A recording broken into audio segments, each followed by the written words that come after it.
दोस्तों, अगर ये कहानी का पिछला पार्ट नहीं देखे हैं तो जाकर जरूर देखें, तभी कहानी आपको समझ में आएगी और कहानी बहुत ही मज़ेदार है। ये कहानी का आखिरी पार्ट है, तो चलते हैं, स्टार्ट करते हैं। डॉक्टर साहब मुस्कुराते हुए बोले, समधी जी पहले आशीर्वाद तो दे दीजिए। इस बात पर अमन के पापा भड़कते हुए बोले, देखिए समधी जी, बाकी बातें बाद में, इस बारे में पहले ही बात हो चुकी है। अरे इतनी भी क्या जल्दी है, ये सब बात हम सुबह करते हैं, अभी बाद ही विदाई का मुहूर्त है। कैसी बातें कर रहे हैं आप डॉक्टर साहब? जब तक आप पूरे 20 लाख रुपए हमारे हाथ में नहीं रख देते तब तक हम दुल्हन को लेकर नहीं जाएंगे। श्रेयांशी का खून खौलने लगा। वो जैसे ही कुछ बोलने की हुई तो तभी दूल्हे ने उसका हाथ पकड़ लिया और वो चुप हो गई। पर उसे ये स्पर्श जाना पहचाना लगा, पर उसने कुछ कहा नहीं। फिर आपको गाड़ी भी तो चाहिए थी ना? श्रेयांशी के चाचा जी ने कहा। हाँ, पर पहले 20 लाख रुपए आप दे रहे हैं तो ठीक है, वरना हम अपने बेटे को लेकर जा रहे हैं। ओ अंकल, बिल्कुल जाइए, पर अपने बेटे को साथ लेकर। मैं अभी लेकर आता हूँ। आयुष, श्रेयांशी का भाई, ऐसा कहकर वहाँ से चला जाता है और साथ में अमन को लेकर आता है, जो कि बहुत गुस्से में था। उसे देखकर सब भौचक्के रह जाते हैं और श्रेयांशी के पैरों तले जमीन खिसक जाती है कि उसकी शादी किससे हो गई है। वो अपने पास खड़े दूल्हे के चेहरे पर से सहरा हटा देती है तो उसके चेहरे पर हैरानी और खुशी के मिले जुले भाव आ जाते हैं, क्योंकि वो लड़का और को नहीं, खुद रिहान था। ये सब क्या है और ये लड़का कौन है? और अमन, तुम वहाँ क्या कर रहे हो और ये लड़का यहाँ आया कैसे? अमन के पापा उसके पास आकर बोले, मुझे नहीं पता पापा, पता नहीं किसी ने पीछे से मुझे बेहोश कर दिया। और वो श्रेयांशी के पास आकर बोला, दिखा ही दी ना अपनी औकात। मुझे पता था तुम मुझसे ही शादी करना चाहती थी, इसलिए इतने नखरे दिखा रही थी। तुमने जो धोखा दिया है ना, उसके लिए तो मैं छोड़ूंगा नहीं। तुम जैसी निहाती, तुम्हें तो मैं तभी। रिहान बोल पड़ा, यासी के खिलाफ एक शब्द भी मत बोलना अमन चौहान, वरना जिंदगी भर उन शब्दों के लिए तुम्हें अफसोस रहेगा। डॉक्टर साहब, आप कह रहे थे ना समधी जी, आप अपने बेटे को लेकर चले जाएंगे, तो आप किस बात का इंतजार है? जाइए।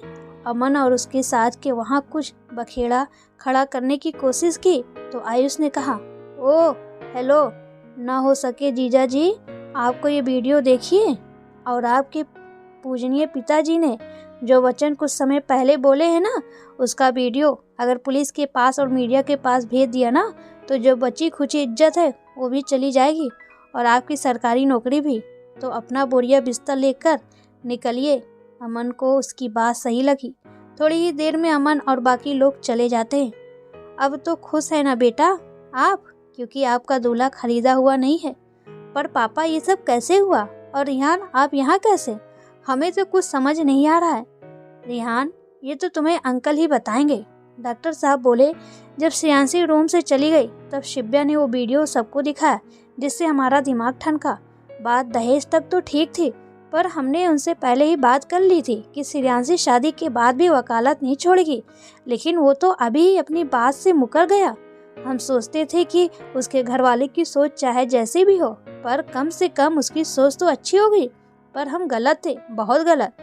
चाचा जी बोले, और तभी मेरे दिमाग में रिहान का ख्याल आया और मैंने इनके पिताजी से बात की। उन्होंने हमें माफ़ भी कर दिया और शादी के लिए भी राजी हो गए, पर उन्होंने ये कहा कि पहले हम रिहान से बात कर लें, क्योंकि रिहान की खुशी में ही उनकी खुशी है।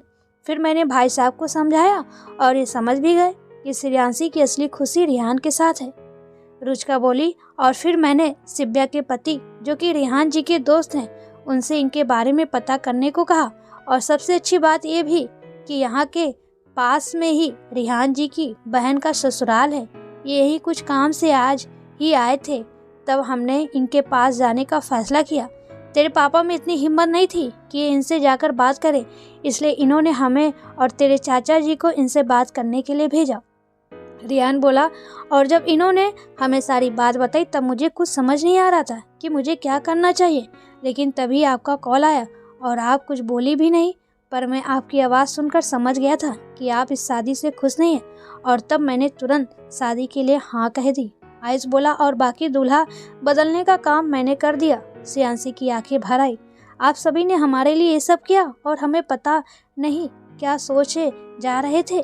तभी डॉक्टर साहब उन दोनों के पास आए और रिहान से कहा, हमें याद है बेटा, जब आपका रिश्ता श्रेयांशी के साथ हुआ था तब आप में दहेज लेने से साफ इनकार कर दिया था, लेकिन ये भेंट हमने श्रेयांशी के लिए ही रखी है, कृपया करके आप इसे स्वीकार करें। यह कहते हुए उन्होंने उसके हाथ में 20 लाख का चेक रख दिया। रिहान बोले, मुझे तो लगा था कि शायद जब आपको मुझ पर विश्वास होने लगा है, पर मैं गलत था।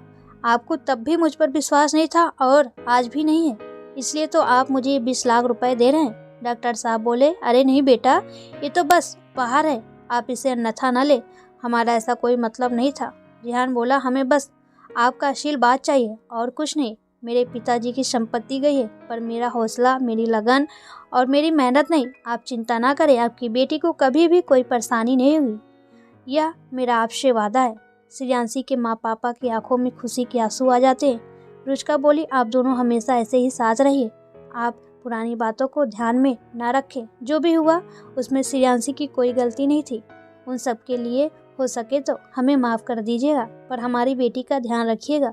श्रेयांशी की माँ ने हाथ जोड़कर कहा, पर रिहान ने उनके हाथ पकड़ते हुए कहा, ऐसा मत कीजिए प्लीज़, आप बड़ी हैं और बड़ों के हाथ आशीर्वाद देते हुए ही अच्छे लगते हैं। मैं आपसे वादा करता हूँ, किसी भी पुरानी बात से श्रेयांशी को कोई कुछ नहीं कहेगा। मेरे माँ पापा वैसे भी इन्हें बहुत पसंद करते हैं और इस शादी से वो बहुत खुश हैं। डॉक्टर साहब ने श्रेयांशी के सिर पर हाथ फेरते हुए कहा, हमारी बेटी अनमोल है और उसका दूल्हा भी अनमोल है, खरीदा हुआ नहीं है। पर अब ये चेक आप रख लीजिए बेटा, ये आपका ही है। श्रेयांशी फफक पड़ी और उनके गले लगकर रोती हुई बोली, आपने हमें रिहान दे दिए, हमें और कुछ नहीं चाहिए पापा, हमारे लिए बस आपका आशीर्वाद ही काफ़ी है। उनकी भी आंखें भर आई। उसके बाद सबने हंसी खुशी उसकी विदाई कर दी। डॉक्टर साहब बोले, जो होता है अच्छे के लिए ही होता है ना रुचिका, अगर आज यह सब नहीं होता तो हम एक नायाब हीरा खो देते। रुचिका बोली, सही कह रहे हैं आप, जब भी ऐसा कुछ होता है तो परिवार का सपोर्ट मिल जाए ना, तो शायद यह दहेज नाम की कुप्रथा खत्म हो जाए, क्योंकि जब देने वाला देगा ही नहीं तो लेने वाला ही क्या कर सकता है। और हमें गर्व है अपनी बेटी पर, जो गलत को गलत कहने का दम रखती है, लेकिन अपने परिवार के लिए गलत सहने को भी तैयार थी। बुआ जी बोली, बिल्कुल सही कहा भाभी, और हमें भी अपने भाई भतीजे पर गर्व है। इन लोगों ने घर की इज्जत पर आज भी नहीं आने दी और श्रेया के साथ भी गलत नहीं होने दिया, और श्रेया ने भी समय रहते अपनी गलती सुधार ली। सब मुस्कुराने लग जाते हैं। दूसरी ओर रिहान और श्रेयांशी गाड़ी में बैठे दिल्ली जा रहे थे। रिहान के चाचा ने सारी प्रॉपर्टी अपने नाम कर ली थी, लेकिन उनका दिल्ली वाला घर रिहान के नाम था, इसलिए वो अभी भी उनके पास था और वो सब वहीं रहते थे। गाड़ी में खामोशी पसरी हुई थी। रिहान ने चुप्पी तोड़ते हुए कहा, मैं शायद दुनिया का पहला लड़का हूँ जो अपनी शादी के बाद खुद ड्राइव करके अपनी दुल्हन को घर लेकर जा रहा हूँ। यासी खिड़की की तरफ देखकर हल्के से मुस्कुराया, और शायद ऐसा भी जिसे बस 1 घंटे पहले ही पता चला कि आज उसकी शादी है, और खुद ही हंसने लगा। आपको कभी हमारी याद नहीं आई रिहान? उसने उत्सुकता के साथ कहा। याद उसे किया जाता है जिसे हम भूल जाते हैं, और मैं आपको कभी भूला ही नहीं। उसकी बात सुनकर श्रेयांशी के चेहरे पर मुस्कान भरी मुस्कुराहट आ गई। आज आप यहाँ क्यों आए थे? क्या काम था? दी के यहाँ मेरी कुछ बुक्स रखी हुई थी, उन्हें लेने आया था। गाड़ी में ही रखी है। नेक्स्ट वीक मेरा इंटरव्यू है। किस चीज़ का इंटरव्यू? मेरा प्री और मीन्स क्लियर हो गया है। श्रेयांशी हैरानी से उसकी ओर देखते हुए, व्हाट? आपने यूपीएससी का एग्जाम दिया था और पास भी कर लिया? पर आप तो मना कर रहे थे ना, आपने पहली बार मुझसे कुछ मांगा था, पूरा तो करना ही था। उसकी बात सुनकर श्रेयांशी भावुक हो गई। फिर वो अपने घर दिल्ली पहुंच गए। वहाँ रिहान के माँ पापा ने उनका स्वागत किया, और अगले दिन अखबार में ये खबर छप गई थी कि आईपीएस अधिकारी अमन चौहान की शादी दहेज की वजह से टूट गई। 1 सप्ताह बाद रिहान का इंटरव्यू हुआ और कुछ दिनों बाद ही उसका रिजल्ट आ गया। उसने अपने पहले ही अटेम्प्ट में यूपीएससी क्लियर कर ली थी। सब उसके लिए बहुत खुश थे कि वो एक आईपीएस ऑफिसर बन गया एक दिन। वैसे यासी, आपकी किस्मत में था तो सरकारी दूल्हा ही। तब तो देखिए मेरी जॉब लग गई। जी नहीं, हमारी शादी के समय आप सरकारी अधिकारी नहीं थे, आप एक आम आदमी थे। मतलब हम सरकारी पति हैं? जी नहीं, आप बस हमारे प्राइवेट पति हैं। रेहान के चेहरे पर मुस्कान आ गई। रेहान ने ट्रेनिंग के बाद अपना काम संभाल लिया, तो वहीं श्रेयांशी अब बहुत बड़ी वकील बन चुकी थी। दोस्तों, आपको ये कहानी कैसी लगी प्लीज़ कमेंट में ज़रूर बताएं।